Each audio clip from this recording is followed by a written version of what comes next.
Hallelujah. Hallelujah jù bẹ́ẹ̀ yẹn lọ. Hallelujah. Ògo ni fún orúkọ Olúwa. Bíbélì sọ wípé aṣiwèrè wí ní ọkàn rẹ̀ pé Ọlọ́run kò sí. Èmi àti yín a kì í ṣe aṣiwèrè torí pé a mọ̀ pé Ọlọ́run wà. Jẹ́ ká bẹ̀rẹ̀ sí gbé orúkọ Ọlọ́run ga. Ẹni tí àwa wá bá pàdé láṣálẹ̀ yìí, ẹ máa gbé orúkọ Olúwa ga. Ọjọ́ Tuesday kejì nínú oṣù kejìlá, ẹ já fi ọpẹ́ fún, ẹ já fi ìyìn fún ẹni tó ra ẹ̀mí wa padà lọ́wọ́ ìparun. Ọlọ́run tó ṣàánú fún wa, ọba tó gba ojú wa lọ́wọ́ omijé, ọba tó gba ẹsẹ̀ wa lọ́wọ́ ìṣubú. Ẹ jẹ́ á dúpẹ́ lọ́wọ́ Ọlọ́run fún ìtọ́jú rẹ̀. ẹ jẹ́ á dúpẹ́ fún ààbò rẹ̀, ẹ jẹ́ á dúpẹ́, ẹ jẹ́ á yìn lógo fún ọwọ́ rẹ̀ ní ara wa sí rere. Ọlọ́run tó ń tọ́jú wa, Ọlọ́run tó ń ṣàánú fún wa, Ọlọ́run tí ò jẹ́ kí ìyà ó jẹ wá, Ọlọ́run tí ò jẹ́ kó jó tì wá, Ọlọ́run tí ò jẹ́ ká yóò béèrè pé Ọlọ́run wa dà. Èmi yóò gbé Olúwa ga, èmi yóò gbé Olúwa ga, níwọ̀n ìgbà tí mo bá wà láàyè nínú ayé, èmi yóò gbé Jésù mi ga. Ẹ̀yin ọmọ Ọlọ́run, ẹ la ẹnu yín gbòòrò, ẹ gbé Ọlọ́run ga. Bíbélì wípé jẹ́ kí alààyè ọkàn kó yìn Olúwa. Nígbà tí èmi àti yín ti jẹ́ alààyè ọkàn, ẹ̀tọ́ ni fún wa láti gbé orúkọ Olúwa ga. Ẹ dúpẹ́ fún ohun tí Ọlọ́run ti ṣe fún yín, ẹ dúpẹ́ fún ohun tó ń ṣe lọ́wọ́lọ́wọ́ àti àwọn ohun tó tún máa ṣe fún yín. Ẹ yìn ín lógo. Ó ní ká wá sínú ilé rẹ̀ tòun ti ìyìn àti ohun ọpẹ́, ká máa dúpẹ́ fún, ká máa fìbùkún fún orúkọ rẹ̀, nítorí tí Olúwa pọ̀ ní oore, àánú Ọlọ́run kò ní ìpẹ̀kun. Ẹ dúpẹ́ fún àánú Ọlọ́run, Ọlọ́run tí ò jẹ́ kí ibi ó ṣẹlẹ̀ sí wa, Ọlọ́run tí ò jẹ́ kí orí yín ó gbàbọ̀dẹ̀, Ọlọ́run tí ò jẹ́ rí ìjákulẹ̀, Ọlọ́run tí ò jẹ́ kí ọfà ojú oorun kó bà yín, Ọlọ́run tí ò jẹ́ kí ayé ó pa yín lẹ́kún. Ẹ gbé Ọlọ́run ga dáadáa, ẹ̀yin ọmọ Ọlọ́run. Ká tó ṣe ohunkóhun láṣálẹ́ yìí, ẹ dúpẹ́ lọ́wọ́ Ọlọ́run. Ọlọ́run ló mú kó ṣeé ṣe fún èmi àti yín láti jẹ́ alààyè ọkàn. Àwọn tán ti kú, àwọn kan wọ́n ti ṣègbé, kì í ṣe mímọ̀ ṣe tiwa. Àánú lèmi àti yín rí gbà. Ẹ dúpẹ́ fún àánú rẹ̀, ẹ dúpẹ́ fún ìtọ́jú rẹ̀, ẹ dúpẹ́ fún ìwàláàyè rẹ̀. Ògo ni fún orúkọ Olúwa. Gba ọpẹ́ tá a mú wá, Jésù Kristi Olúwa wa. Orúkọ Jésù.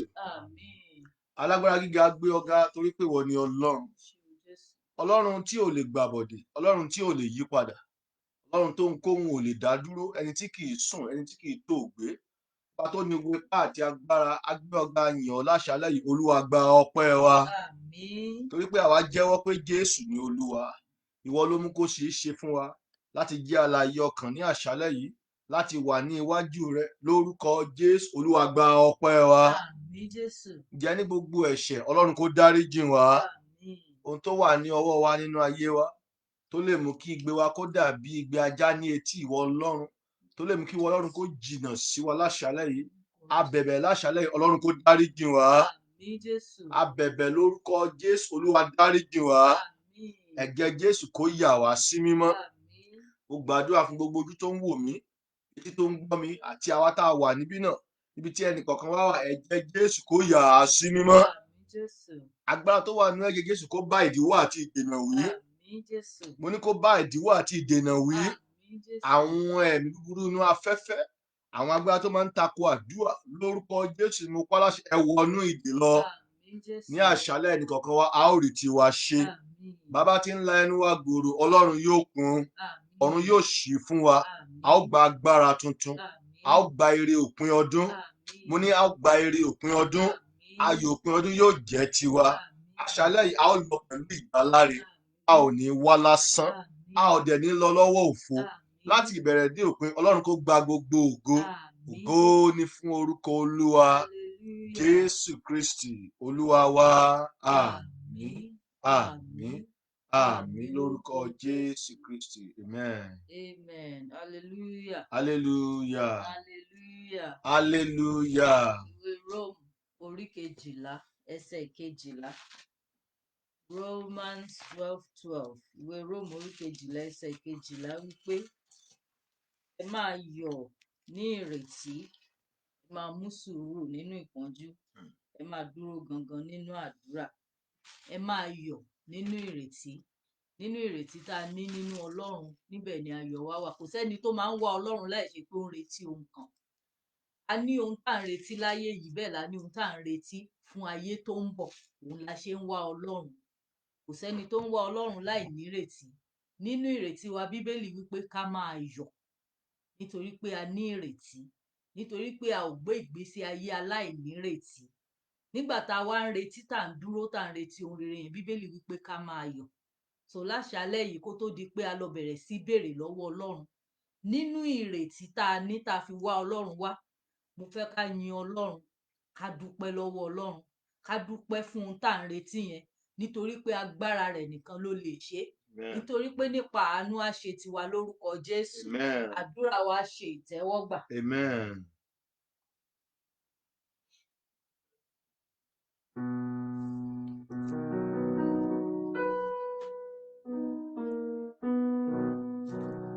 Mo lè fi gbogbo ẹnu sọ pé o ṣé. Mo lè fi gbogbo ẹnu sọ pé o ṣé o. Láti mú wáyé mi wò tí mo rọ́wọ́ ìyanu rẹ. Mo lè fi gbogbo ẹnu sọ pé o ṣé o. O ṣé bàbá. Mo lè fi gbogbo ẹnu sọ pé o ṣé. Mo lè fi gbogbo ẹnu sọ pé o ṣé o. Láti mú wáyé mi wò tí mo rọ́wọ́ ìyanu rẹ. Mo lè fi gbogbo ẹnu sọ pé o ṣé o. Mo lè fi gbogbo ẹnu sọ pé o ṣé. Ẹ ṣé bàbá. Gbogbo ẹnu sọ pé o ṣé o. Alátìlẹ́yìn wa. Láti mú wáyé mi wò tí mo rọ́wọ́ ìyanu rẹ. Mo lè fi gbogbo ẹnu sọ pé o ṣé o. O ṣé, o ṣé. Mo lè fi gbogbo ẹnu sọ pé o ṣé. Lórí ayé wa. Mo lè fi gbogbo ẹnu sọ pé o ṣé o. Láti mú wáyé mi wò tí mo rọ́wọ́ ìyanu rẹ. Mo lè fi gbogbo ẹnu sọ pé o ṣé o. O ṣé o bàbá, èmi yóò máa yìn ọ́ títí láì. Ó máa dúpẹ́ rẹ̀, Ọlọ́run tó lógo, ká máa gbogbo lọ. Títí láì lọ́pẹ́ mi lọ́dọ̀ rẹ̀. O ṣé, o ṣé.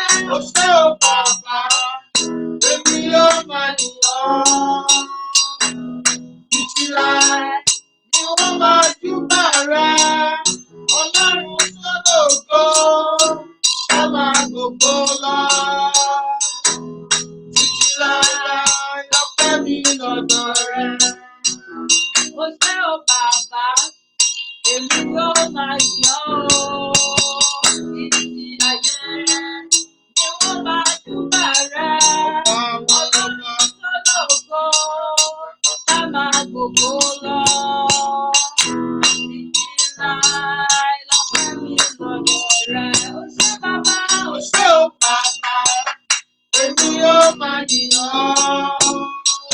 Títí láé ni wọ́n máa júbà rẹ.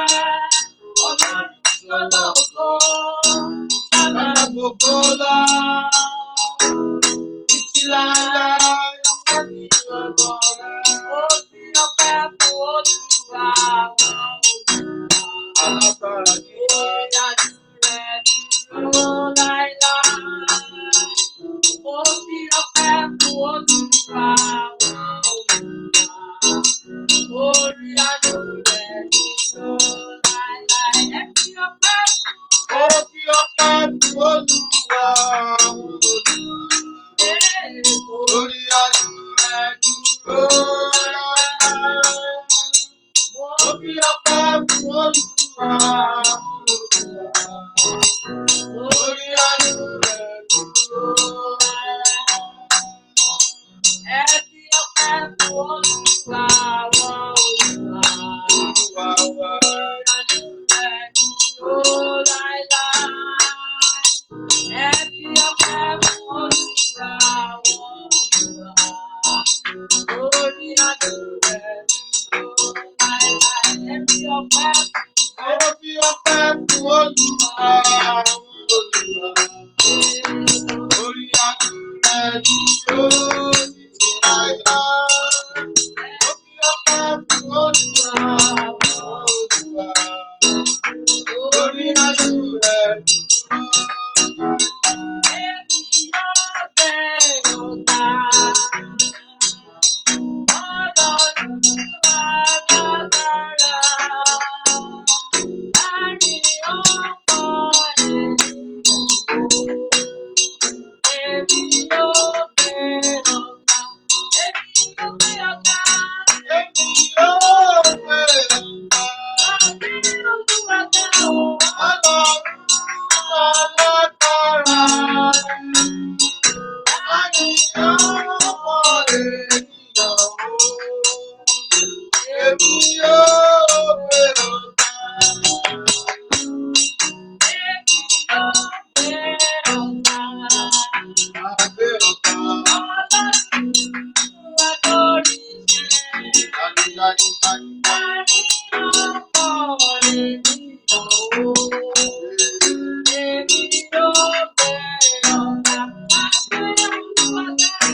ṣe o. Ọlọ́run ìgbàlà ẹ máa ṣe o. Ọlọ́run ìgbàlà ẹ máa ṣe o. Ọlọ́run ìgbàlà ẹ máa ṣe o. Bàbá wa wá dúpẹ́. Ọlọ́run ìgbàlà ẹ máa ṣe o. Ọba tó ní ọwọ́ mímọ́. Ọlọ́run ìgbàlà ẹ máa ṣe o. Ìwọ ló sì tún ní àyà funfun. Ọlọ́run ìgbàlà ẹ máa ṣe o. Alágbára dúpẹ́ o ṣé. Ọlọ́run ìgbàlà ẹ máa ṣe o. A ó máa ṣe Ọlọ́run ìfẹ́. Ọlọ́run ìgbàlà ẹ máa ṣe o. Ọlọ́run ìgbàlà ẹ máa ṣe o. Bàbá rí mi, Ọlọ́run ìgbàlà ẹ máa ṣe o. Lórí ayé wa wá dúpẹ́ ṣe. Ọlọ́run ìgbàlà ẹ máa ṣe ní gbogbo ọ̀nà wa láti jẹ́ olódodo. Ọlọ́run ìgbàlà ẹ máa ṣe. Bàbá mímọ́ kí ni ká fi fún ọ. Ọlọ́run ìgbàlà ẹ máa ṣe. Àwa yìn ọ́ àti júbà rẹ. Ọlọ́run ìgbàlà ẹ máa ṣe. Ọlọ́run ìgbàlà ẹ ṣé àdúpẹ́. Ọlọ́run ìgbàlà ẹ máa ṣe. Bàbá aláàánú ẹ kú ìtọ́jú wa. Ọlọ́run ìgbàlà ẹ máa ṣe. Èmi ò yìn ọ́. Ọlọ́run mi ọba ìfẹ́ o. Bàbá ní bá ẹ ṣe o. Ọlọ́run gbogbo àgbáyé. Èmi ò yìn ọ́. Ọlọ́run mi ọba ìfẹ́ o. Bàbá mímọ́ ẹ ṣé o. Ọlọ́run gbogbo àgbáyé. Tinútinú mi ni wọ́n yàn. Ọlọ́run ayọ̀. Bàbá mímọ́ ẹ ṣé o. Ọlọ́run gbogbo àgbáyé. Tinútinú mi ni wọ́n gbé ọ̀gá. Ọlọ́run mi o. Bàbá mímọ́ ẹ ṣé o. Ọlọ́run gbogbo àgbáyé. Ẹ jẹ́ ká máa dúpẹ́ lọ́wọ́ Ọlọ́run ìyá, Ọlọ́run tó ń tọ́jú wa, Ọlọ́run aláàánú wa, olóore àti aláàánú wa, olùdáǹdè wa, olùràpadà wa, ọba àwọn ọba, Ọlọ́run lórí ayé àti ọ̀run. Òun yìí ni gbogbo àwọn ọ̀run júbà fún. Àwọn àgbààgbà mẹ́rìnlélógún wọ́n ṣí adé wọn kalẹ̀, wọ́n júbà fún Ọlọ́run àwọn ọlọ́run. Ọlọ́run tí gbogbo igi tó ń kọrin, Ọlọ́run tí omi òkun dúpẹ́ fún. Ẹ jẹ́ ká gbé ọpẹ́ fún Ọlọ́run. Ẹ jẹ́ ká gbé olùdáǹdè wa ga. Ẹ jẹ́ ká gbé ọba wa ga. Ọlọ́run Ísírẹ́lì, alágbàálẹ̀ wa, agbẹjọ́rò wa, ọba àwọn ọba, onídàájọ́ ayé àti ọ̀run. Ẹ jẹ́ ká fi ògo fún Olúwa. Ẹ jẹ́ ká fi gbogbo ọpẹ́ fún Ọlọ́run. Ẹ jẹ́ ká yìn ín lógo nítorí pé ó dára sí wa. Nítorí pé ó jẹ́ olóòtítọ́, olódodo ni Ọlọ́run yìí. Ọlọ́run tí kì í jẹ́ ìkọ̀kọ̀ ọ̀rọ̀ rẹ̀, kì í sọ bẹ́ẹ̀ tó lòun sọ mọ́. Kábíyèsí, ọba àwọn ọba, kábíyèsí ayé àti ọ̀run, olórí gbogbo ipá àti agbára, ẹ̀mí àwọn wòlíì tòótọ́, ìjọba tó ga jùlọ, Ọlọ́run tó ń wọ ọba lórí, a sì tún fi òmíràn jẹ. Ẹ jẹ́ ká gbé e ga, olùfúnni ní ìyè, Ọlọ́run tó dá wa sí, Ọlọ́run tó pa wá mọ́, Ọlọ́run tó fàánú bá wa rìnrìn àjò wa.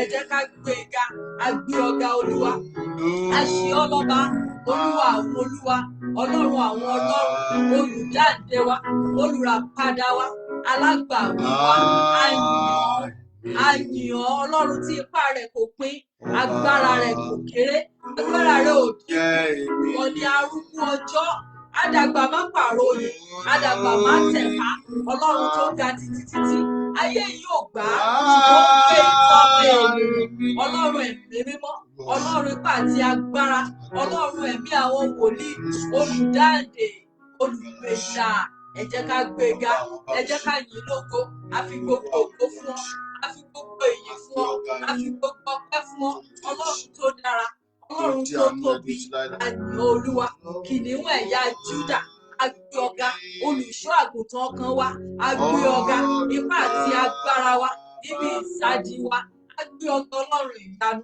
a yìn ọ́ lógo a fọpẹ́ fún ọ olúwa o ṣé o olúwa o ṣé o olúwa o ṣé o ọba àwọn ọba a yìn ọ́ lógo a yìn ọ́ lógo a yìn ọ́ lógo olúwa o ṣé olúwa o ṣé olúwa o ṣé olúwa o ṣé o ọlọ́run ẹ̀mí mímọ́ a yìn ọ́ ayé ò gbà ìwọ ló láyé fún bí ò sí rẹ níbo làbá wà bí ò sí rẹ kò sí àwa ọlọ́run tó a yìn ọ́ lógo ìwọ ni ohun tó gbọ́ fún wa nínú rẹ nìkan láti pé àwa yìn ọ́ àwa fògo fún ọ àwa fi ìyìn fún ọ àkọ́dá ayé aṣẹ̀dá ọ̀run olúborí ayé olúborí ọ̀run àgbàlagbà oyè àyìn àtúnfaratì ó sì farati ẹnikẹ́ni ó farati ohun ìwọ nìkan náà ní ọlọ́run láàyè rẹ ó tó ọlọ́run ṣe olúwa ọba ṣe lórí ayé àti ọ̀run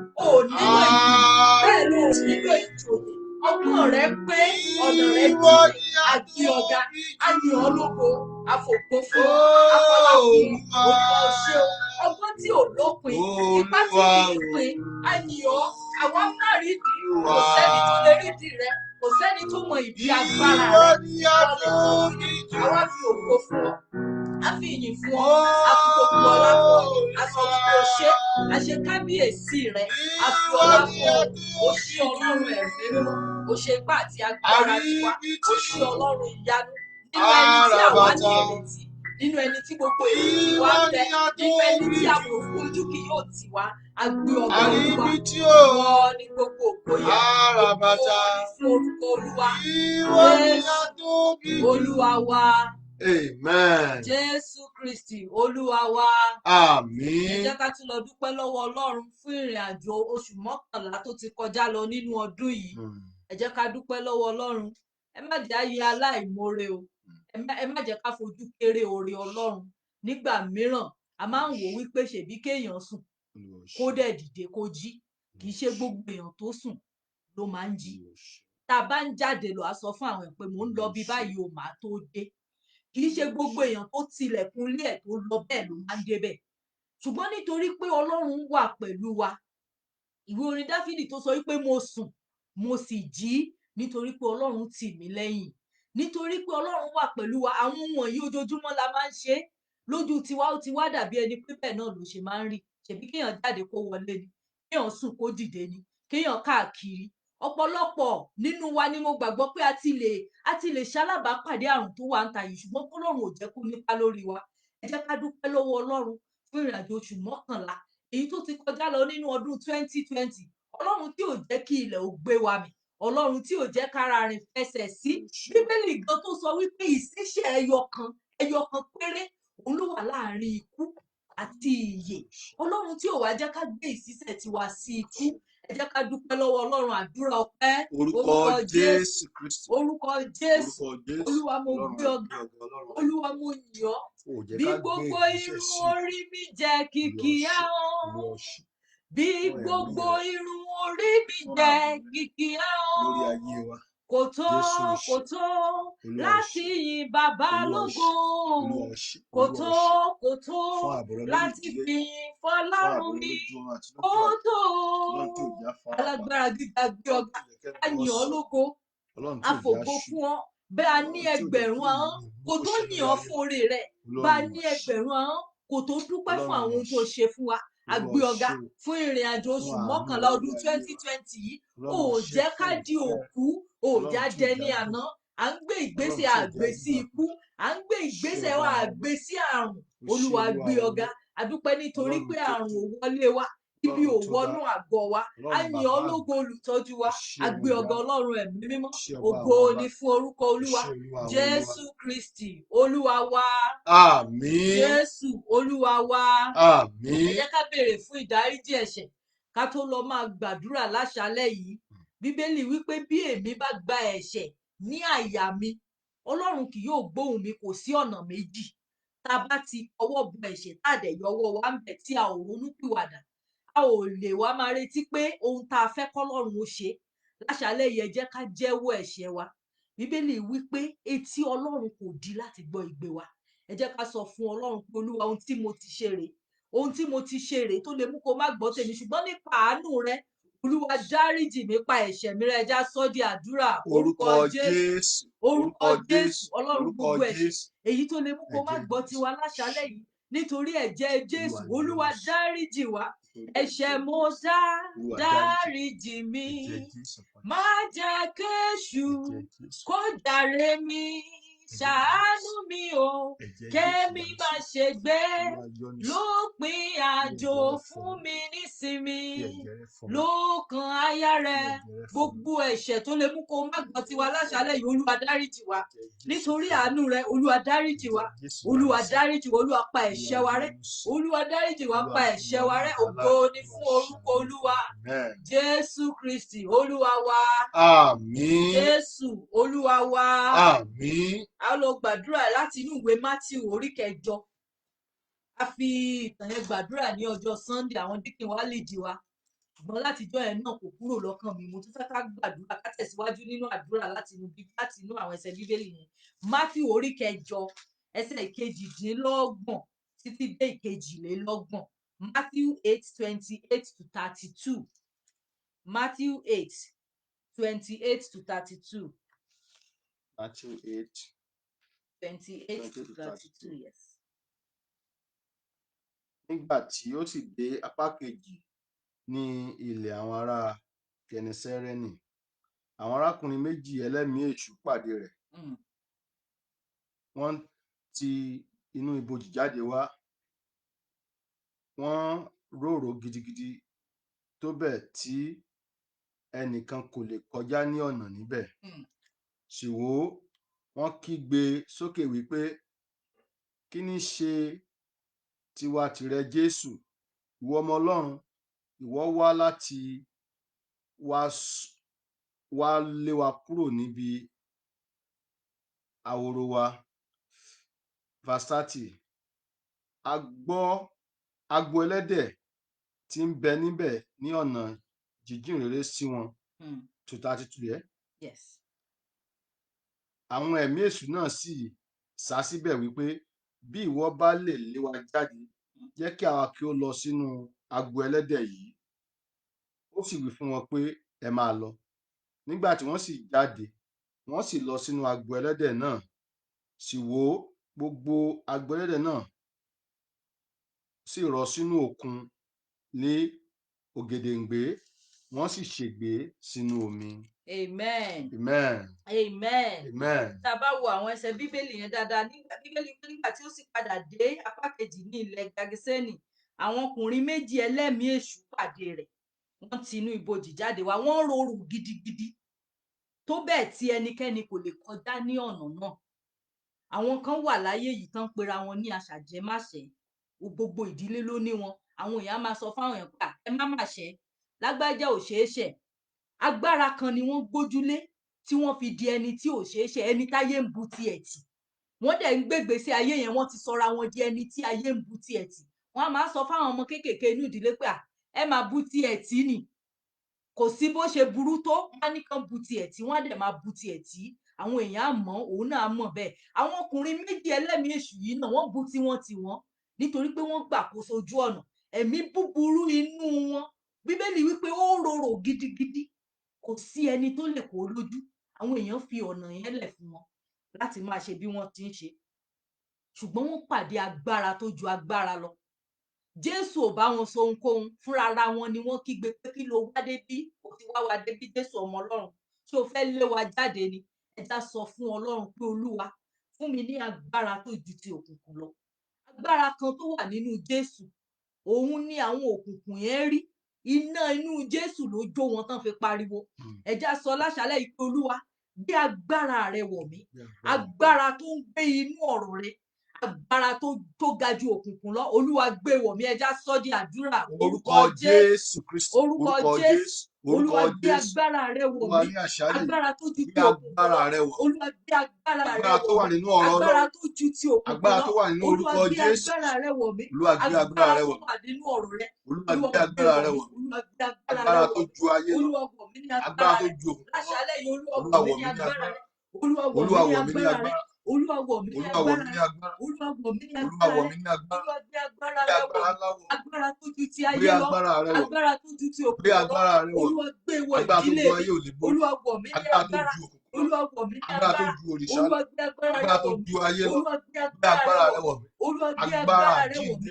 Olúwa gbé agbára rẹ wọ̀ mí Olúwa gbé agbára rẹ wọ̀ mí ògo ni fún orúkọ Olúwa Jésù Kristi Olúwa wa àmín Jésù Olúwa wa àmín ó ṣeé ṣe kí àwọn ọkùnrin tá à ń sọ̀rọ̀ ẹ̀ yìí kán ga ju Jésù lọ ní ìdúró ọmọ èèyàn ní wíwò ṣùgbọ́n agbára Ọlọ́run ò ní ṣe pẹ̀lú béèyàn bá ṣe tóbi tó agbára Ọlọ́run ò ní ṣe pẹ̀lú nǹkan téèyàn gbé wọ̀ tí agbára bá kan agbára wọn á mọ̀ téèyàn bá jẹ́ ẹni tó gbé agbára Ọlọ́run wọ̀ tí agbára Ọlọ́run gbé wọ̀ tóun àtòkùnkùn bá jọ pàdé kò nílò láti ṣẹ̀ṣẹ̀ máa sọ fún òkùnkùn ọmọ Ọlọ́run mà ní mí òkùnkùn á kọ̀ǹfàmù bá dẹ̀ ìyà fún ẹja sọ fún Ọlọ́run pé Olúwa wọ̀ mí ní agbára agbára tó kùnkùn máa ń sá fún agbára tí òkùnkùn á fi sá níwájú mi á fi sá níwájú ìdílé mi Olúwa wọ̀ mí ní agbára rẹ lónìí ẹja sọ ní àdúrà orúkọ Jésù Kristi orúkọ Jésù Olúwa wọ̀ mí ní agbára agbára Ọlọ́run èyí tí òkùnkùn máa ń sá fún agbára Ọlọ́run tí òkùnkùn yóò fi sá níwájú mi tí òkùnkùn á fi sá kúrò níwájú ìdílé mi Olúwa wọ̀ mí ní agbára Olúwa wọ̀ mí ní agbára agbára tí òkùnkùn máa ń sá fún Olúwa gbé wọ̀ ìdílé mi Olúwa gbé wọ̀ àti àwọn ọmọ mi Olúwa wà ní agbára rẹ agbára tó kùnkùn máa ń sá fún Olúwa gbé wọ̀ mí Olúwa gbé wọ̀ ìdílé mi Olúwa wọ̀ mí ní agbára Olúwa wọ̀ mí ní agbára Olúwa wọ̀ mí ní agbára Olúwa wọ̀ mí ní agbára Olúwa wọ̀ mí ní agbára agbára tí òkùnkùn máa ń jà fún agbára tí òkùnkùn máa ń kúrò ní ọ̀nà rẹ̀ Olúwa gbé agbára rẹ wọ̀ mí Olúwa gbé agbára rẹ wọ̀ mí Olúwa wọ̀ mí ní agbára rẹ agbára tó òkùnkùn máa ń sá fún agbára tó òkùnkùn máa ń sá fún Olúwa gbé wọ̀ ìdílé mi Olúwa wọ̀ mí ní agbára Olúwa wọ̀ mí ní agbára Olúwa wọ̀ mí ní agbára Olúwa gbé agbára rẹ wọ̀ mí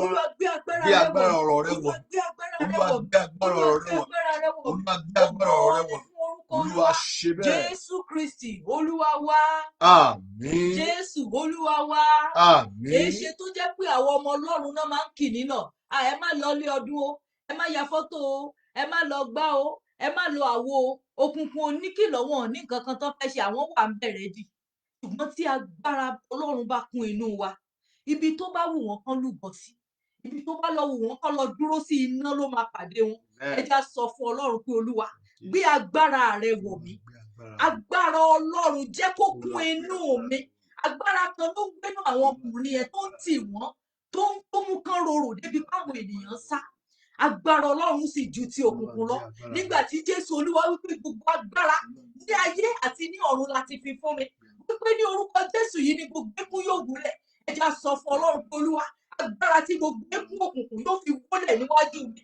Olúwa gbé wọ̀ mí tilétilé ẹ já sọ ní àdúrà orúkọ Jésù Kristi orúkọ Jésù Olúwa rú mi ní agbára rẹ agbára tí ẹkún òkùnkùn yóò fi wólẹ̀ níwájú mi Olúwa wọ̀ mí ní agbára rẹ agbára tí òkùnkùn máa ń rí sá Olúwa gbé wọ̀ ìdílé mi Olúwa wọ̀ mí lágbára Olúwa wọ̀ mí lágbára Olúwa wọ̀ mí ní agbára Olúwa wọ̀ mí ní agbára Olúwa wọ̀ mí ní agbára Olúwa wọ̀ mí ní agbára Olúwa wọ̀ mí ní agbára Olúwa fún ìdílé mi ní agbára ọkọ tí àwọn ọmọ mi fún wọn ní agbára rẹ Olúwa ló wà lágbára rẹ Olúwa wọ̀ mí lágbára tilétilé wọ̀ mí lágbára wọ̀ ìdílé mi lágbára sọ mí di agbára agbára tí òkùnkùn fi sá níwájú mi agbára tí òkùnkùn yóò fi sá níwájú ìdílé mi Olúwa wọ̀ mí ní agbára Olúwa wọ̀ mí ní agbára Olúwa wọ̀ mí ní agbára ògo ni fún orúkọ Olúwa Jésù Kristi Olúwa wa àmín Jésù Olúwa wa àmín ṣe rí pé Jésù ò nílò láti sọ fáwọn èèyàn yẹn pé mo ti dé o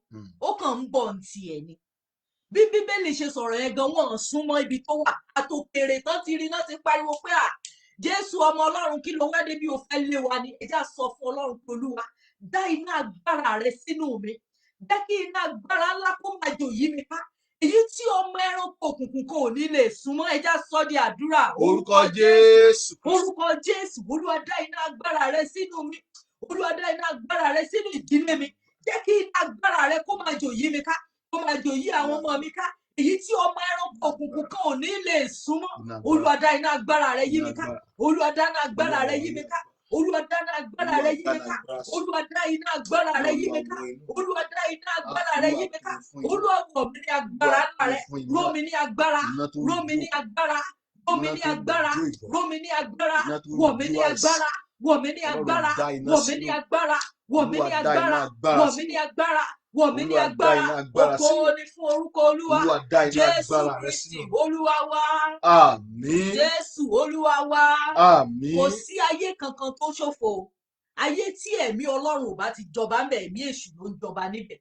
Gbogbo ènìyàn tó ń rìn ló ń gbé ìgbésí ayé tí ìjọba kan ń jọba lé lórí.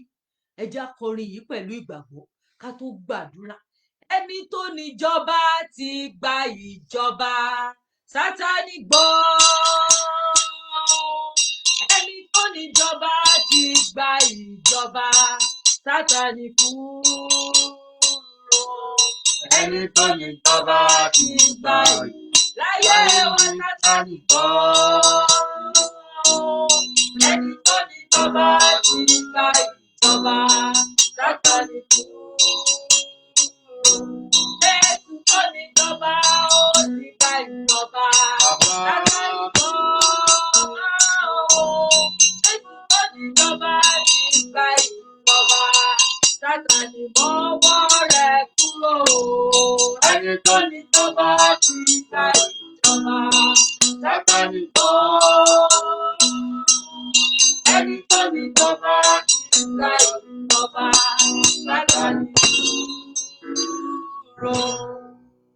Àwọn ọkùnrin méjèèjì yẹn pẹ̀lú ẹ̀mí èṣù tó ń gbénu wọn náà ń ṣe ìjọba ọ̀nà yẹn fún ìgbà pípẹ́. Ní Bíbélì sọ wípé ẹnikẹ́ni ò lè gbabẹ̀, àwọn èèyàn gan yàgò fún wọn àti agbára tó ń gbénu wọn bí wọ́n ṣe ń jọba lọ́nà yẹn. Ẹ já sọ fún Ọlọ́run gbogbo ìjọba tí kì í ṣe ti Ọlọ́run, èyí tó jẹ lórí ògo mi, èyí tó jẹ lórí ìṣerere mi, lónìí Olúwa ṣí wọn nídìí, jẹ́ kí agbára rẹ nìkan kó jọba nínú ayé mi. Ẹ já sọ di àdúrà. Orúkọ Jésù. Orúkọ Jésù. Ọlọ́run jọ̀ọ́. Gbogbo ìjọba tí kì í ṣe tirẹ̀, èyí tó jẹ nínú ayé mi, èyí tó jẹ lórí ògo mi, lónìí Olúwa fà wọ́n ya, Olúwa ṣí wọn nídìí, Olúwa ṣí wọn nídìí, gbogbo ìjọba Olúwa tí ṣí ṣe wọn ti nídìí. Jésù, Ìjọba tí kì í ṣe ti ìjọba lé mi Ọlọ́run, lórí, èyí tó jẹ nínú lórí ilé mi, àkókò nínú mi, iṣẹ́ mi, lónìí mo pè Olúwa ọ́, fà á ya. Ọlọ́run ayérayé, Olúwa fà Olúwa á ya. fà gbogbo ìjọba Olúwa bẹ́ẹ̀ ya, fà á ya. Olúwa fà gbogbo ìjọba Olúwa bẹ́ẹ̀ fà á ya, ya. Olúwa jẹ́ kí ìjọba Olúwa rẹ kó dé fà á ya. sínú ayé mi, Olúwa sínú fà á ayé ya. ọmọ, sínú ayé Gbogbo ọmọ, ìjọba sínú ìṣàn, iṣẹ́ ìránṣẹ́ yìí. ìjọba Olúwa jẹ́ kí òkùnkùn, ìjọba rẹ kó ìjọba gúnlẹ̀, ìkùnà, jẹ́ kí ìjọba ìjọba rẹ kó ìfàsẹ́yìn gbilẹ̀. Gbogbo nínú ilé ìjọba mi, tí kì í ṣe ti nínú Ọlọ́run, ayé mi, èyí tó jẹ́ nínú nínú iṣẹ́ ọ̀nà mi, mi, èyí tó Olúwa jẹ́ nínú fà á ìrìn ya. àjò mi, Olúwa lónìí fà á gbogbo ya. ìjọba bẹ́ẹ̀ ó Olúwa fàya, fà á ya. lórúkọ Olúwa Olúwa ó fà á fàya, ya. lórúkọ Olúwa Olúwa ó fà á ya. fàya. Ìjọba Olúwa tí kì fà í á ṣe ya. ti Ọlọ́run, èyí tó Olúwa jẹ́ fà á lórí ya. ayé mi, ẹ máa Olúwa fàya, fà á ya. ẹ máa fàya. Olúwa Olúwa fà á ṣí ya. wọn nídìí, Olúwa fà á Olúwa ya. fún wa fún agbára Olúwa rẹ. ṣe bẹ́ẹ̀. Ògo ni fún Thank orúkọ you, Lord. Olúwa. Jésù Kristi Olúwa wa. Àmín. Jésù Olúwa wa. Àmín. Ohun kan ni mo rí nínú àwọn ẹsẹ̀ Bíbélì yìí tó jẹ́ ìyàlẹ́nu fún mi. Bíbélì wípé sì wò ó, wọ́n kígbe sókè wípé kí ní ṣe tàwa tìrẹ Jésù ìwọ ọmọ Ọlọ́run, ìwọ wá láti dá wa lóró kí o tó àkókò. Wọ́n wá ẹsẹ̀ 30 wípé agbo ọ̀pọ̀ ẹlẹ́dẹ̀ tí ń jẹ ń bẹ ní ọ̀nà jíjìn sí wọn. Àwọn ẹ̀mí èṣù náà sì bẹ̀ ẹ́ wípé bí ìwọ bá lé wa jáde, jẹ́ kí àwa kó lọ sínú agbo ẹlẹ́dẹ̀ yìí. Àwọn ẹ̀mí èṣù wọ́n bẹ Jésù Olúwa, ó sì gbọ́. Mélòó ni tàwa ọmọ rẹ̀? Nígbà tó gbọ́ ẹ̀bẹ̀ àwọn ẹ̀mí èṣù, ó di dandan kó gbọ́ igbe tiwa náà. Ẹ já sọ fún Ọlọ́run pé Olúwa, láṣálẹ́ yìí wọ́n ń ṣe àfẹ́rí agbára rẹ. Olúwa kún mi fún agbára rẹ, sọ mí di alágbára nínú rẹ, tó bẹ́ẹ̀ gẹ́ tí òkùnkùn á yọ ọwọ́ wọn láyé mi. Ẹ já sọ di àdúrà. Orúkọ Jésù. Orúkọ Jésù. Ọlọ́run ayérayé, láṣálẹ́ yìí gẹ́gẹ́ bí ọmọ rẹ ni mo béèrè. Mo ń ṣe àfẹ́rí agbára rẹ. Olúwa sọ mí di alágbára nínú rẹ. Jẹ́ mo kí ṣe agbára àfẹ́rí rẹ kó dé agbára rẹ sínú ilé mi. gẹ́gẹ́ bí ọmọ Jẹ́ kí ni mo béèrè agbára rẹ kó láṣálẹ́ dé yìí. sínú ayé. Olúwa kún mi fún Kún mi agbára, fún agbára. jẹ́ kí agbára rẹ kó Kún mi kúnnú fún ayé agbára. mi. Agbára Ọlọ́run Olúwa kún kúnnú mi fún ayé agbára. àwọn ọmọ mi. Agbára Olúwa Ọlọ́run kún mi kúnnú fún agbára. ìdílé mi, kúnnú ayé ọkọ mi. Olúwa kún mi fún Olúwa kún agbára. mi fún agbára Olúwa tọmọtọmọ kún mi sọwọ́ fún ẹ̀dá agbára. lágbára. Olúwa Olúwa lágbára. wọ̀ mí ní Olúwa agbára. lágbára. Wọ̀ mí ní Mo agbára. ṣe àfẹ́rí agbára Wọ̀ mí rẹ. ní Mo agbára. ṣe àfẹ́rí agbára Wọ̀ mí rẹ ní fún agbára. mi àti fún ìdílé mi. Agbára Ọlọ́run dé Olúwa ró sínú mi ayé mi. lágbára. Olúwa kún wa fún agbára Agbára rẹ. Ọlọ́run dé sínú Olúwa ayé sọ wá mi. dá lágbára. Kún wa fún Agbára agbára rẹ tó Ọlọ́run dé bẹ́ẹ̀ sínú gẹ́ tí ayé mi òkùnkùn lọ́tún. yóò yọ ọwọ́ rẹ̀. Agbára tó ń Olúwa fa kún wa fún ìjọba èṣù agbára yá. rẹ tó bẹ́ẹ̀ gẹ́ tí Agbára òkùnkùn tó yóò ń fa sá ìjọba òkùnkùn pátá. yá. Olúwa ró wa Agbára lágbára. tí òkùnkùn sá fún. Ògo ni fún Olúwa orúkọ ṣe Olúwa. bẹ́ẹ̀. Jésù Kristi Olúwa wa. Bí Àmín. a ti béèrè, Ọlọ́run yóò fi àánú dáhùn. Àmín Gbogbo Jésù wa Kristi. lórúkọ Jésù a ó di alágbára. Àmín. Gbogbo ìjọba tí kì í ṣe ti Ọlọ́run nínú ayé wa àti láyìíká wa, Ọlọ́run fà wọ́n ya. Àmín A Jésù ṣí wọn nídìí pátápátá. Àmín. Ayé wa yóò gba ìyanu. Àmín Jésù Ògo ni fún orúkọ Olúwa. Hallelujah. Jésù Kristi Olúwa wa. Àmín. Àmín, àmín lórúkọ Jésù. Ìwé Róòmù orí 12 tàkà ẹ́ wípé ká máa yọ̀ nínú ìrètí. Láṣálẹ́ yìí ohun tá a fẹ́ gbàdúrà lé lórí ni ìrètí. Ọdún ń lọ sópin. Gẹ́gẹ́ bí àwa tá a jẹ́ òbí tá a ní àwọn ọmọ tán ti ń dàgbà, tó bá ní nǹkan tí ọmọ yín ti ń bi yín láti bẹ̀rẹ̀ ọdún, tó bá di pọ́dún pọ̀, wọ́n á tún wá, wọ́n á rán yín létí. Dáàdì mọ́mì, ṣé ẹ rántí nǹkan báyìí báyìí tí mo fẹ́? Ọmọ ni wá lọ́wọ́ Ọlọ́run. A bá rí ohunkóhun táwa náà ti ń retí, èyí tí ò tí ì bọ́ sí, àkókò tó rèé láti wá síwájú bàbá wa. Gẹ́gẹ́ bí ọmọ, wípé Ọlọ́run ìrètí mi rè, ohun tí mò ń retí lọ́dọ̀ rẹ rèé. A kì í tọ Ọlọ́run wá láì nírètí. Nítorí pé a nírètí la fi ń gbàdúrà láṣálẹ́ yìí. Mo gbàdúrà wípé ìrètí wa kò ní já sófo lórúkọ Jésù. Àmín Jésù Kristi. Ìwé Hébérù orí 10 ẹsẹ̀ 13, Hebrews 10:23. Hébérù orí 10 ẹsẹ̀ 13. Ó wí pé ẹ jẹ́ kí á di ìjẹ́wọ́ ìrètí wa mú ṣinṣin ní àìsiyèméjì, nítorí pé olóòótọ́ ni ẹni tó ṣèlérí. Bàbá tó tó sinmi ilé là ń sìn. Ọlọ́run tó tó fẹ̀yìntì òun là ń pè. Mo gbàdúrà láṣálẹ́ ìrètí wa kò ní já sófo. Mo gbójú mi sókè sí ọ, àpáta ayérayé o. Ìrètí mi bẹ lọ́dọ̀ rẹ o, ọba tó dá mi. Bàbá mo gbójú mi sókè sí ọ, àpáta ayérayé o. Ìrètí mi bẹ lọ́dọ̀ rẹ o, bàbá tó dá mi. Mo gbójú mi sókè sí ọ, ayérayé o. Ìgbàgbọ́ mi bẹ lọ́dọ̀ rẹ o, bàbá tó dá mi. Mo gbójú sókè sí ọ, àpáta ayérayé o. Ìgbàgbọ́ mi bẹ lọ́dọ̀ rẹ o, bàbá tó dá mi. Ojú ọba bá ti rí o bàbá. Ojú ọba bá ti rí o bàbá. Lọ́ọ̀sì máa jẹ fún ó bá mi dá ojú ọgbọ́dọ̀ ní. Bàbá lọ́ọ̀sì máa jẹ fún ó bá mi dá ojú ọgbọ́dọ̀ ní. Orúkọ Olúwa ọgbọ́dọ̀ ti rí o bàbá. Ayé gbọ́dọ̀ lọ sí o bàbá. Lọ́ọ̀sì máa jẹ fún ó bá mi dá ojú ọgbọ́dọ̀ ti rí. Bàbá lọ́ọ̀sì máa jẹ fún ó bá mi dá ojú ọgbọ́dọ̀ ti rí. Bàbá. Bíbélì wípé nítorí pé olóòótọ́ ni ẹni tó ṣèlérí. Ẹ jẹ́ pé orúkọ Jésù ká sọ fún Ọlọ́run. Ọ̀rọ̀ rẹ wípé olóòótọ́ ni ọ́. Ó ti fi dá wa lójú pé o gbé ọ̀rọ̀ yìí ga ju orúkọ rẹ lọ. Ọlọ́run olóòótọ́ àti olódodo. Rántí ìlérí rẹ fún mi nínú ọdún yìí. Mò ń wù Ọlọ́run. Ojú má jò ti ìrètí mi. Ìrètí mi má jò já sófo, ẹja sọ ní àdúrà. Orúkọ Jésù. Orúkọ Jésù. Ẹni mímọ́ Ísírẹ́lì. Nítorí pé ọ̀rọ̀ rẹ wípé olóòótọ́ sí ìwọ tí o ṣèlérí. Má jẹ́ kí Ó ojú sì kó ti tì gbé ọ̀rọ̀ rẹ ga ju orúkọ rẹ lọ. Má jẹ́ kí Ọlọ́run ojú kó tì olóòtítọ́ àti olódodo. Ojú Ojú ò má ní jò tì. ti ìrètí mi. ojú má jẹ́ ó tì mí Olúwa, rántí ọ̀rọ̀ rẹ Olúwa, rántí àwọn ohun rere tó ṣèlérí fún mi àti fún ìdílé mi nínú ọdún yìí. Ìrètí mi má jò já sófo, ìrètí mi nínú rẹ Jésù má jò já sófo, ìrètí mi nínú rẹ má jò já sófo. Àwọn ohun rere tí mo fojú sọ́nà fún lórúkọ Jésù má jò yẹ̀, ìrètí mi má jò já sófo, ìrètí ìdílé mi má jò já sófo. Ògo ni fún orúkọ Olúwa Jésù Kristi Olúwa wa. Àmín. Jésù Olúwa wa. Àmín. Romans 5:5. Ìwé Róòmù orí 5 ẹsẹ̀ 5. Nínú Ọlọ́run ni ìrètí wa wà. Ọlọ́run kì í sì já ní ìkulẹ̀. Bíbélì wípé ìrètí kì í sì dójútì ni. Nítorí a tan ìfẹ́ Ọlọ́run ká wa lọ́kàn láti ọ̀dọ̀ ẹ̀mí mímọ́ wá tí a fi fún wa.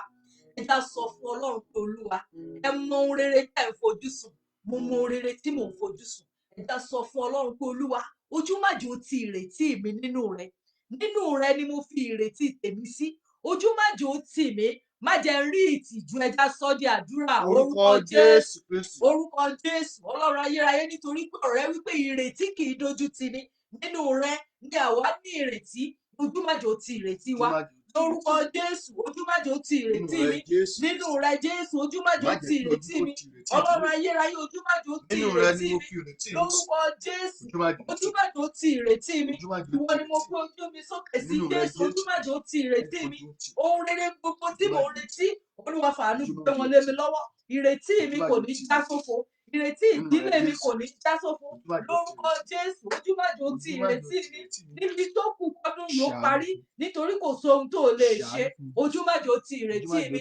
Ògo ni fún orúkọ Olúwa Jésù Kristi Olúwa wa. Àmín. Jésù Olúwa wa. Àmín. Orin Dáfídì orí 21 ẹsẹ̀ 17 wípé má ṣe jẹ́ kí ojú kí ó tì mí Olúwa, nítorí èmi ń ké pè ọ́. Ènìyàn búburú ni kí ojú ó tì, àwọn ni kí a mú dákẹ́ ní ìṣàwù.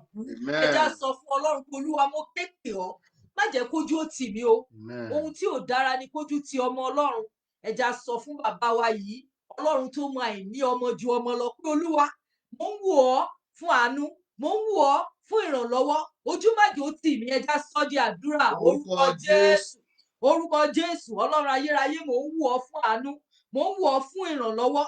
Olúwa má jò ojú tì mí. Ojú má jò tì mí.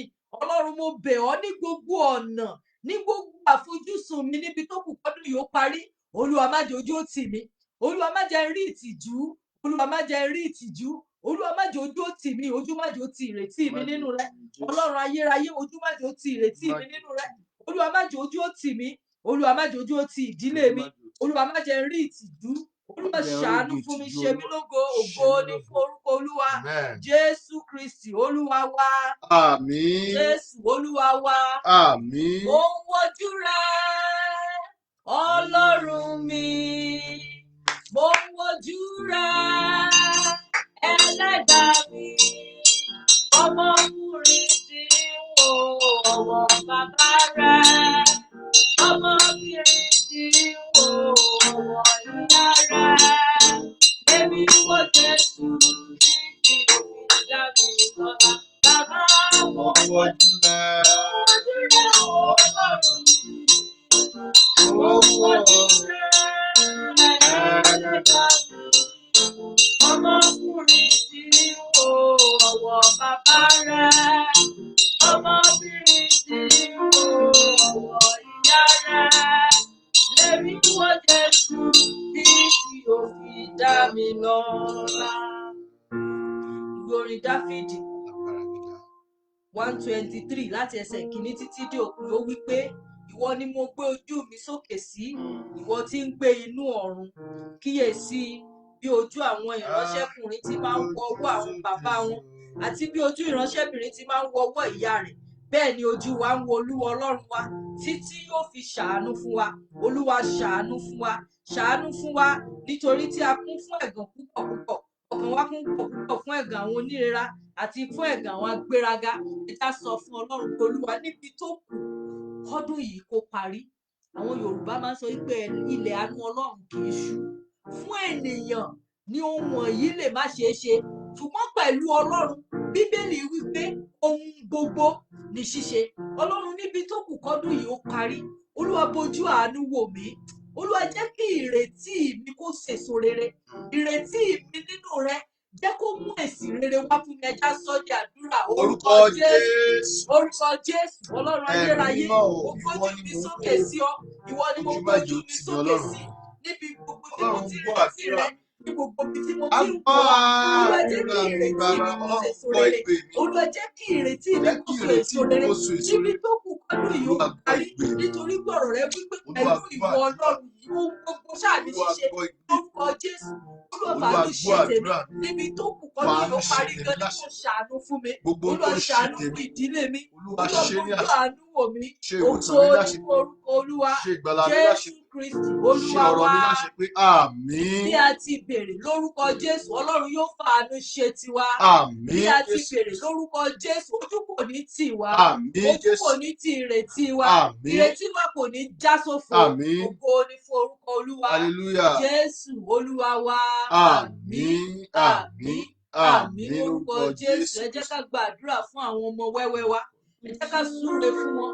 Àtàwọn tó kéré àtàwọn tán ti ń dàgbà. Wípé Olúwa jẹ́ kí ẹ̀mí rẹ kó máa gbénú àwọn ọmọ wọ̀nyí. Lórí ọmọ wa má jẹ́ àdàmú.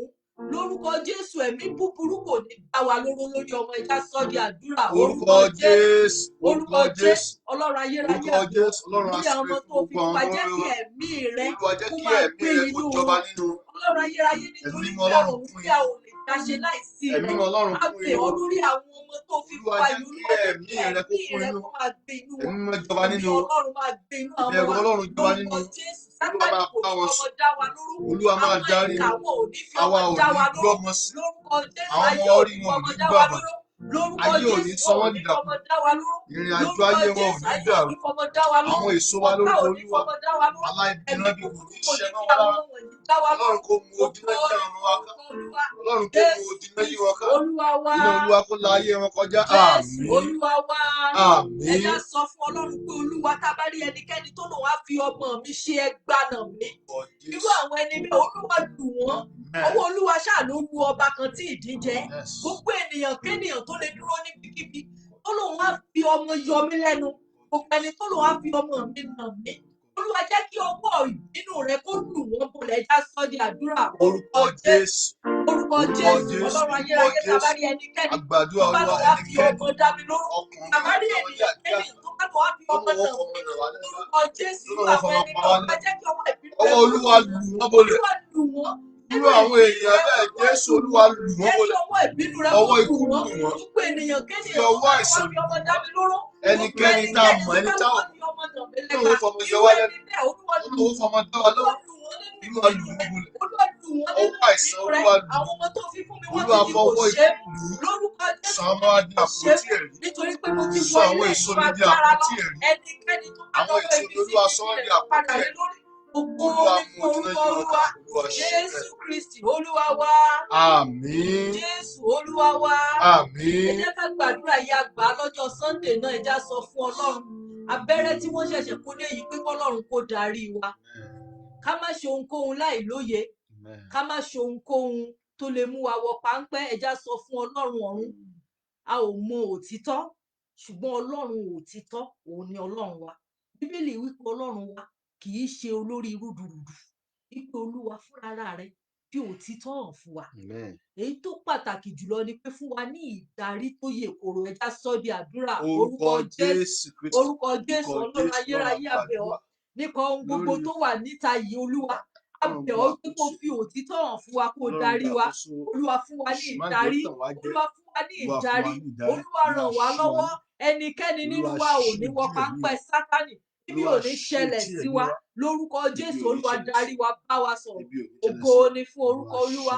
Jésù Olúwa wa. Àmín. Ẹja sọ fún Ọlọ́run pé níbi tọ́dún yìí kù sí Jésù. Mi ò ní sunkún. Ayé ò ní bá mi kẹ́dùn. Tí mo bá wá sun ẹkún, ẹkún ayọ̀ ni yóò jẹ́. Ẹja sọ di àdúrà. Orúkọ Jésù. Orúkọ Jésù. Ọlọ́run ayérayé. Níbi tó kù kí 2020 ní kó parí.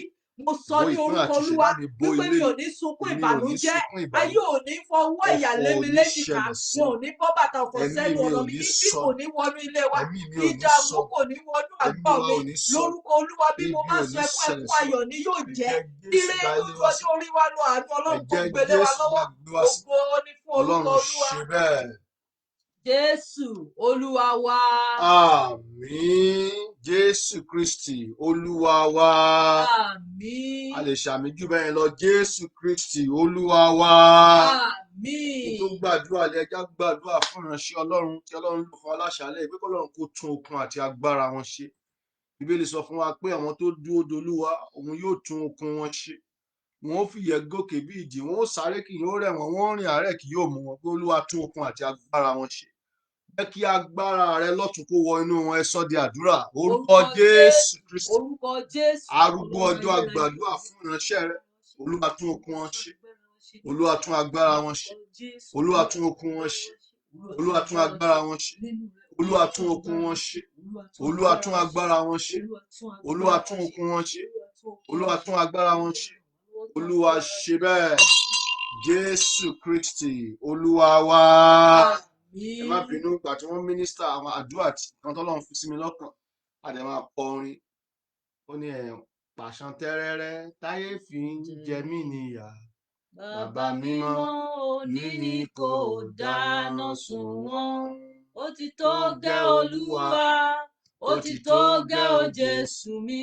Pàṣán tẹ́rẹ́rẹ́ táyé fi ń jẹ mí níyà. Bàbá mímọ́ òní ni kò dáná. Lẹ́ẹ̀kan sí i. Ó ti tó gẹ́ Olúwa, ó ti tó gẹ́. ó ti tó gẹ́ o Jésù mi. Pàṣán tẹ́rẹ́rẹ́ táyé fi ń jẹ mí níyà. Bàbá mímọ́ òní ni kò dáná sun wọ́n. Ẹ pe orúkọ Jésù ẹ̀yin ọmọ Ọlọ́run. Pé Olúwa ogun ọjọ́ pípẹ́, Olúwa fi òpin sí lónìí.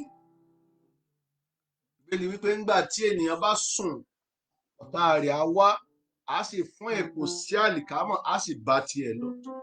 Sọ fún Ọlọ́run gbogbo wàhálà ọjọ́ pípẹ́, ìṣòro ọjọ́ pípẹ́, gbogbo agbára tó ń yọ ayé wa lẹ́nu. Ọlọ́run fòpin sí lónìí. Gbogbo ìjọba òkun lórí ayé wa, Olúwa fà á ya, ẹ sọ di àdúrà. Orúkọ Jésù Kristi. Arúgbó ọjọ́ lónìí, Olúwa fi òpin sí. Gbogbo ìṣòro ọjọ́ pípẹ́, ogun ọjọ́ pípẹ́, wàhálà ọjọ́ pípẹ́, lónìí Olúwa fòpin sí. Gbogbo ìjọba èṣù lórí ẹnìkọ̀ọ̀kan wa, Olúwa fà á ya. Ọwọ́ agbára Ọlọ́run tó fa ìjọba Sọ́ọ̀lù ya. Àwa náà gbàdúrà láṣálẹ́ yìí.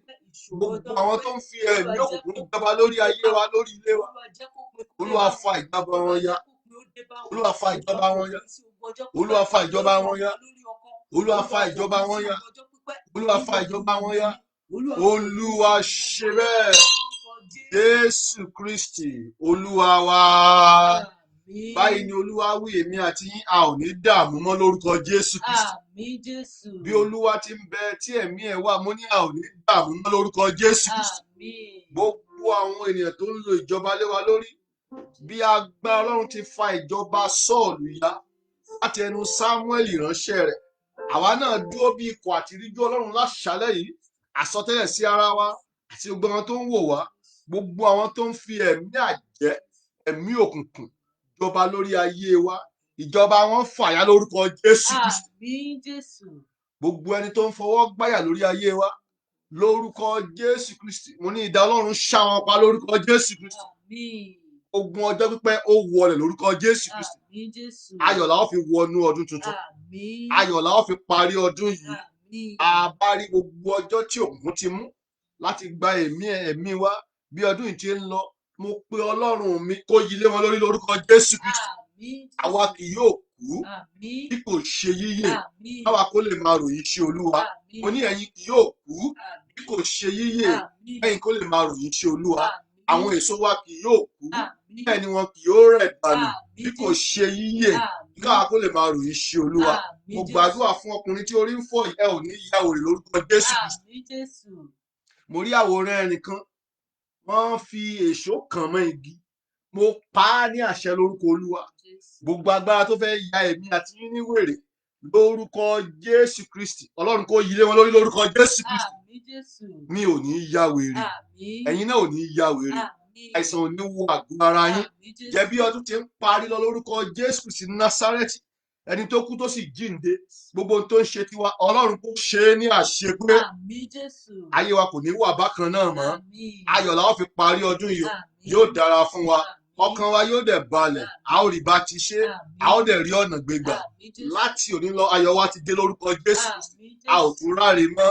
A ò ní jìyà mọ́. Àmín. Olóore yóò wá. Àmín. Aláàánú yóò wá. Àmín. Mo ní olóore yóò wá. Àmín. Aláàánú yóò wá. Àmín. Ọwọ́ ayé ò ní ká wa. Àmín Jésù. Èèwọ̀ ni ọwọ́ ènìyàn kì í ká Ọlọ́run. Ọwọ́ ayé, ọwọ́ ikú, ọwọ́ òkùnkùn kò ní ká wa lórúkọ Jésù Kristi. Àmín Jésù. Ọwọ́ kì í ká igi ńlá, ọwọ́ ayé ò ní ká wa lórúkọ Jésù Kristi. Àmín Jésù. Yóò dára fún wa. A ó débi ìsinmi o. Àmín. Ọkàn wa yóò dẹ̀ balẹ̀. Àmín. A ò ní ṣubú. Àmín. A ò ní jìyà. Àmín. A ò ní rógun àkóbá. Àmín Mo Jésù. gbàdúrà lórúkọ Olúwa. Gbogbo páńpẹ́ tí ọ̀tá ti dẹ sílẹ̀ pé bí eléyìí ò bá mu, eléyìí yóò mu. Àṣà àkọ̀wé rẹ̀ pé àwọn tó wá kòtò fúnra wọn ni wọ́n jìn sí. Àwọn tó ya tó ń gbá òkúta yóò pa wọn lára. Àwọn tó já ọgbà tútù ejò yóò bù wọ́n ṣán. Màkàyà bàzé arábàjẹ gbogbo agbára ẹṣin bàzé bàyà bàṣìǹtà. Gbogbo àwọn tó gbẹ́kẹ̀lé ẹṣin. Bíbélì sọnù Psalm 20 verse 7 ó ní àwọn ẹlòmíràn gbẹ́kẹ̀lé kẹ̀kẹ́, àwọn ẹlòmíràn gbẹ́kẹ̀lé ẹṣin, ṣùgbọ́n àwọn gbẹ́kẹ̀lé orúkọ Olúwa. Gbogbo agbára ẹṣin níwájú wa lórúkọ Jésù Kristi. Idà Ọlọ́run kó ṣá wọn pa lórúkọ Jésù Kristi. Àmín Jésù. Gbogbo agbára òmìrán tó wà lórí ẹṣin pé ọ̀nà tán máa gbà rí sí bó ṣe máa kọjá. Iná Ọlọ́run kó palẹ̀ wọn mọ́ lórúkọ Jésù Kristi. Àmín Jésù. Ọ̀nà wa ò ní dí, Àmín. ọ̀nà yóò là fún wa. Àmín. Torí pé ọ̀nà kì í dí mọ́ ọjọ́ kí ọjọ́ má yọ. Ọ̀nà wa ti là lórúkọ Jésù Kristi. Àmín. Ọkàn wa yóò balẹ̀, a ò ní Àmín. ya wèrè. Àmín. Ibi ò ní ṣẹlẹ̀ sí wa o. Àmín. Ọkàn wa yóò dẹ̀ balẹ̀. Àmín. Ayọ̀ la ó fi parí ọdún yìí. Ayọ̀ la ó fi wọnú ọdún tuntun. Àmín. Ìpàdé Olúwa dá mi lójú, Olúwa kó ronú agbára sí. Àmín. Iṣẹ́ ìránṣẹ́ yìí kó di ní ńlá. Àmín. Gbogbo ẹni tó ń gbàdúrà fún wa, Ọlọ́run kó gbàdúrà fẹ́yìn náà o. Àmín Jésù. Ẹ̀yin tẹ́ ń fẹ́ iṣẹ́, ẹ gba iṣẹ́ tó dára. Àmín. Ẹ̀yin tẹ́ ń fẹ́ aya, ẹ gba aya tó dára. Àmín. Ẹ̀yin tẹ́ ń fi ọmọ, Ọlọ́run kó ṣí yín nínú. Àmín. Ohun gbogbo tí ọkàn ẹnìkọ̀ọ̀kan bá ń fẹ́, Ọlọ́run kó ṣe é fún wa. Bí ìránṣẹ́ Ọlọ́run ti gbàdúrà, ojú òní ti ìrètí wa. Torí bá a ní ìrètí nínú Olúwa, mo ní ojú òní tì wá.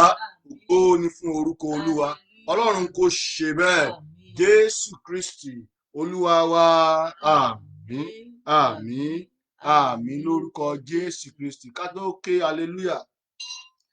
Lágbára Ọlọ́run á pàdé ní ọ̀sẹ̀ tó ń bọ̀ ní aago 8 lórúkọ Olúwa. Then àwa tá a máa ń gbọ̀n lórí conference call, please for now ẹ jẹ́ ká máa darapọ̀ lórí Facebook. Due to COVID-19 ṣe mọ̀, most people ló wà ní online, telephone yẹn ò ṣiṣẹ́, so ẹ jẹ́ ká máa wá sórí Facebook. Tó bá ti ń padà ṣiṣẹ́, à á sọ fún wa, á dára fún wa lórúkọ Olúwa o.